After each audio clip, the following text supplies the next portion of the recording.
Hello guys, আজকে আরেকটা নতুন ব্লগ নিয়ে আসলাম। তো তোমরা দেখেই বুঝতে পারছো যে আমরা কোনো জায়গায় ঘুরতে যাচ্ছি। এক্স্যাক্টলি তাই, আমরা প্রতি মান্থলি আমি আর জানু কোথাও না কোথাও ঘুরতে চলে যাই। আর আমরা যেই জায়গাটা যাচ্ছি সেই জায়গাটা অনেকটাই দূর, আর আমাদের যেতে আই থিঙ্ক 2 আওয়ার্স তো লেগেছে, 2 আওয়ার্সের বেশি লেগেছে। তো ফাইনালি আমরা এই জায়গাটায় এসে পৌঁছালাম। আর সেটা কোথায় সেটা একটু পরেই বলবো তোমাদেরকে। আর আমি আর জানো তো মানে ঘুরতে আমাদের ভীষণ ভালো লাগে, মানে ভীষণ। তো আমি আমার জানুর ভিডিও করছি, আমি জানু কোনো তুমি যাও, আমি তোমার ভিডিওটা করে দিচ্ছি। আমার জানু তো এমনিতেও হিরো। তো যাই হোক, তো ফাইনালি আমরা এখানে চলে আসলাম। এটার নাম হচ্ছে ক্রিসেন্ট ওয়াটার পার্ক, ইন্দোরের সব থেকে ফেমাস পার্ক, যেটা বলতে গেলে ওয়াটার পার্ক। তো তোমাদেরকে আমি ঘুরে ঘুরে দেখাচ্ছি। আর আমরা এখানে এসে এতটা এনজয় করেছি। আর আমার জানো তো পুরো ঘোরার পার্টনার, কারণ আমরা দুজনেই ঘুরতে ভালোবাসি। আর এই ওয়াটার পার্কটা অনেকটাই বড়, ভীষণ সুন্দর, মানে ভীষণ সুন্দর।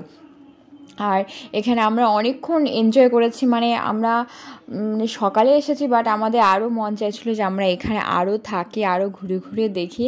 মানে এখান থেকে আমাদের মন যেতে চাচ্ছিলো না যে আমরা বাড়ি যাই, যেহেতু খুব সুন্দর ছিল জায়গাটা, একদম বলতে গেলে জাস্ট ওয়াও, খুব ভালো লাগছিলো। এখানকার হাওয়া, এখানকার ওয়েদার দারুণ লাগছিলো। তো আমরা এখান থেকে টিকিট কাটিয়ে, টিকিটের সাথে আমাদের ইনক্লুড খাবারও ছিল। তো আই থিঙ্ক টিকিটের প্রাইস ছিল হয়তো দুজনের 1400 টাকা। হ্যাঁ, তো আমরা সেখান থেকে এখানে এসে চলে আসলাম জলের মধ্যে। আমার তো ভালো ছিল কখন জলে নামবো আমি জানুকে বলছিলাম এই চলো ওইদিকে চলো।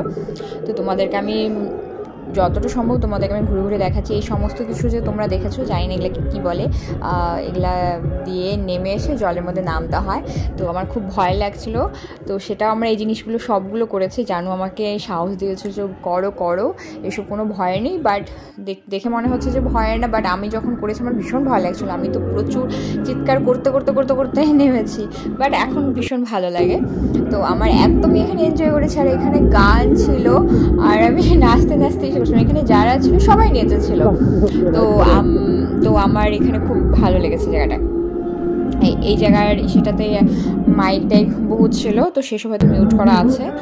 তো এখানে যেন হচ্ছে সমস্ত কিছু ভিডিও করে দেখাচ্ছিলো। আর আমি তো আমার পা থামছিল না, কারণ আমার গান শুনলে আমার অটোমেটিকলি আমার হচ্ছে হাত পা মানে নাচানাচি করতে থাকে। তো আমার খুব এনজয় হয়েছিল এই জায়গাটায় এসে। আর হাজবেন্ড যদি ঘোরার মতো যদি মেন্টালিটি থাকে তাহলে তো আরও খুব ভালো লাগে, কারণ ওর সাথে এসে আমি ভীষণ এনজয় করি। আর এখানে জানুকে বলছি জানু চলো।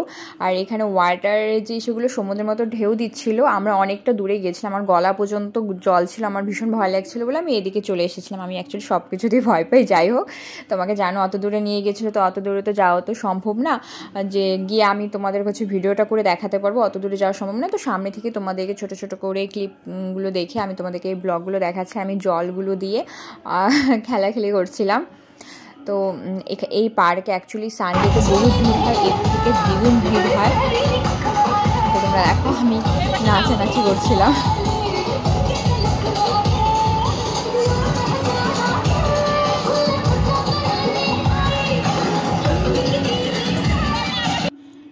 দেন এখানে এটা উপর থেকে বারিশ টাইপের কিছু পড়তে থাকে, তো এখানেও সবাই ডান্স করে। তো এখানেও গিয়েছিলাম। আর এখানে আমি ভিডিওটা করতে পারিনি, যেহেতু উপর থেকে মানে বৃষ্টির মতো কোনো কিছু পড়ছিল, মানে জল ফোয়ারা টাইপের পড়ছিল, তো এখানে করা হয়নি। আর এগুলা সব করেছে রাইডগুলো। তো একটা জাস্ট মানে বুকটা ধুকবুক করে, বাট মনে হয় যে গেলাম, বাট না, ভীষণ ভালো লাগে করতে। তারপরে এখান থেকে আমরা খাবার, যেহেতু আমাদের ইনক্লুড ছিল, তো আমরা এখান থেকে খাবারও খেয়েছি। খাবারে ছিল হচ্ছে ভাত, 4টা রুটি, স্যালাড, পাঁপড়, পনির, ডাল, 2টা গোলাপ জামুন। খাবারগুলো ঠিকঠাক বলবো না, বেশি ভালো। তারপরে আমরা এখান থেকে হচ্ছে সোজা বাড়ি চলে যাই। আর আমাদের এখানে ব্লগটা শেষ হলো।